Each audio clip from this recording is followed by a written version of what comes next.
How does anybody in UK Steel run a business with this as a backdrop? Good morning to you. Absolutely. It's been a whirlwind the last few months, but we're very pleased to be waking up this morning to just 25% tariffs, unlike the rest of the world waking up to 50% tariffs. And we recognise this took quite a bit of effort, I think, from the UK government. We didn't know until very late last night this was happening, so it's quite a relief. It gives us some stability. There's definitely shipments crossing the Atlantic at the moment that would have had to face an unexpected doubling of the tariffs. So that's fascinating. Let me just jump straight in there. UK Steel is delighted with 25% tariffs. Well, I mean, I know that's in context, but actually the fact that exports are still happening with the buyers willing to pay, because it is the buyers, remember everybody, it's the buyers who pay at the point of entry, with buyers still willing to pay 25% extra for British product. So, I mean, I was about to say, we've avoided the worst, but we're clearly not, you know, to the point of where we've been promised. The announcement 3 weeks ago suggested there would be tariff-free exports to the US, and that's clearly not happening. Now, there are some products. A lot of what we've shipped to the US is specialist, high-value steel. It doesn't get to the US because it's cheap, it's undercutting the domestic market. It's actually material that's not available in the US. And so some customers will be still willing to pay that tariff to get that material, but they'll just have to pay more for it. However, the difference between 25 and 50%, you know, 25 is punitive, 50% is prohibitive, so that would have had a bigger impact. That said, it's a global market, and some of the big threats over the years have been Chinese imports, competition from other nations as well, and particularly when you do get tariffs, you see almost dumping in some other nations, and energy costs too, that's been in the mix. How does all this, on top of the tariffs, impact the UK steel industry? Absolutely. It's an extremely challenging time. There's global oversupply of steel, as you said, a lot of it coming out of China and Southeast Asia. I mean, our exports to the US are really significant for our domestic industry, but when you think about it, it's about 180,000 tons of steel. China last year exported 118 million tons of steel in a year. So the magnitudes, the scale is enormous and incredible. And we in the UK are faced with a lot of these pressures. The more barriers to trade, of course, there are in other countries, the more trade diversion there is into the UK market. And we've seen a glut of imports undercutting our domestic market here.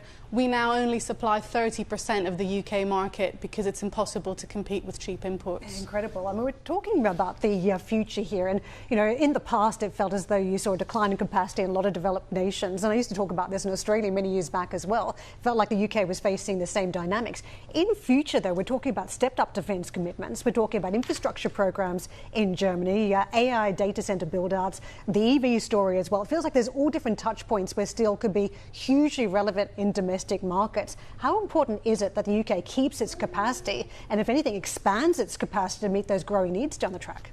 Absolutely. The steel sector is a strategic sector. It's key to a number of supply chains. It's key to the resilience and the national security of this country. And this has been recognised by this government. They came into power with a £2.5 billion commitment of investment into the steel sector. But that's not enough. There will have to be a range of regulatory changes to support the competitive business environment in the UK. And energy cost that you mentioned is a key thing. Trade defence is another. But then increasingly all around the world you see governments stepping up to support their domestic industries, whether that's through public procurement policies, for example, because weak demand is also a challenge in this environment. So we're facing this high cost, supply glut and weak demand. It's a terrible mix. You mentioned this government have made some measures but not enough. I can think back at my own personal coverage of this sector over the years, from British Steel to Chorus to Hoogevens, and just it's been one episode of downgrading the British Steel capacity after another as well. It's been a sorry tale as well. What you say the government's doing some things, but it needs better regulation, or less regulation. I mean, how do we move forward from here that actually British Steel has a future rather than just continuing to be downgraded? There's been chronic underinvestment in the steel sector in the UK, and a huge amount of capacity and capability has been lost. A lot of it has been as a result of the high energy costs, and a lot of the companies that own... The high energy cost compared with the Chinese isn't going away anytime soon. No, it's not. But I mean, we have higher energy costs even compared to Germany and France. So I think, even our neighbouring, regional competitors, we're still struggling even to compete with Europe. Talk to us about the industry consolidation, because Nippon Steel to acquire US Steel, a deal that looked like it might see a lot of obstacles, but now is going through. What does that mean when you see such big consolidation between two major players, one Japan and one in the United States? Does that present an even bigger competitive threat for the UK further up the food chain? I mean, we don't see a huge amount of competition in the UK from US steel coming into the UK, so we're not particularly concerned about that they would target. Having increased capabilities, surely that means it's harder for UK products to get into the US if they've got the capabilities of the Japanese and the Americans combined. Absolutely, that's true. I mean, the EU is our most important export market, but then the US is our second most important export market. It accounts for 9% of our exports in value terms and 7% in volume terms. So it's a high value market, which is why it's so significant. But I think our exports into the US tend to be in those slightly more specialist kind of high value products. But in general, the competitive environment is extremely challenging. Carbon costs is another element that we face in the UK that other parts of the world they don't. And again, we're seeing a carbon border adjustment mechanism, for example, in the EU, which again there's been a sort of preliminary agreement to link the emission trading schemes between the UK and the EU to avoid the trade friction to our largest export market, but that's not going to come into effect for some time as well. So. That's fascinating, and it's a big part of that Lancaster House agreement as well. Take me back to where we came in and the 50% tariffs that were enacted for a lot of producers, and then the Brits are relieved that it's only 25%. Shipments are happening as well. We need to see progress between Lutnick and Greer and the British government as well on getting to zero again. What are the key issues that the government needs to, or the hoops it needs to jump through to get back to zero? Is it this whole issue about excluding the Chinese from the supply chain? Is that the key issue? So that's one of them. I mean, we definitely need to see the negotiations concluded here, because, I mean, as you said at the start, this is more of a promise of a deal than a deal that we've actually seen materialise yet.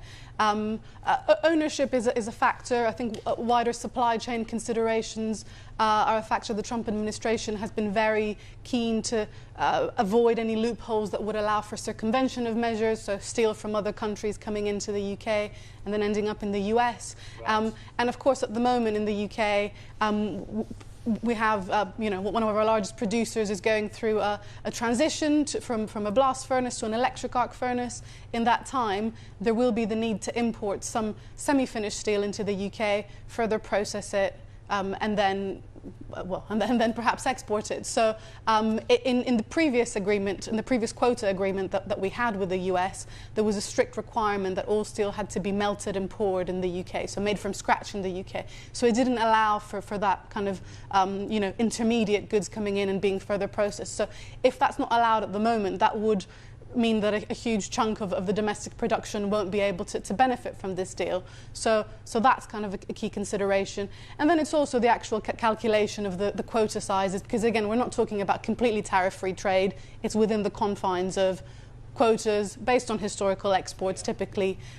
So it's a very kind of intricate framework as opposed to just free trade that we're talking about. Because the rejuvenation of industry has been such a big theme, and to hear how tariffs are sort of getting in the way of that as well, and industry policy. Let me ask you about the raw material side, because there's been a lot of short sellers around iron ore as well. The macro has been quite a dominant theme for the resources sector. Is that tailwind actually coming in where raw material prices have been low enough? It's actually helping the industry a little bit at this point. Raw material prices are helping a little bit. However, because of the weak demand and because of the glut of supply, actually, and use steel prices are suppressed as well. So it's not really helping the margins enough. We really need demand to pick up. The macroeconomic climate doesn't help with that. Inflation doesn't help with that. But there is on the horizon, obviously, big spending infrastructure projects and commitments. I mean, defence you mentioned earlier as well.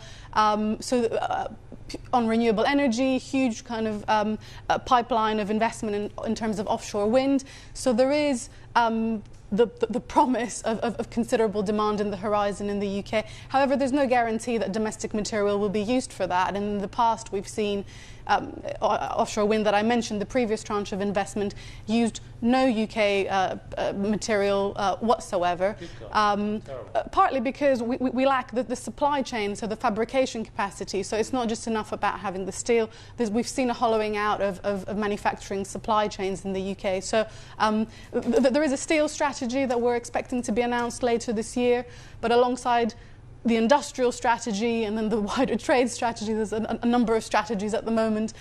All of that needs to work in conjunction.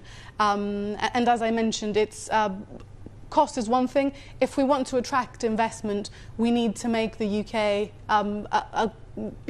both a competitive and attractive place to invest, but also a market which is supported.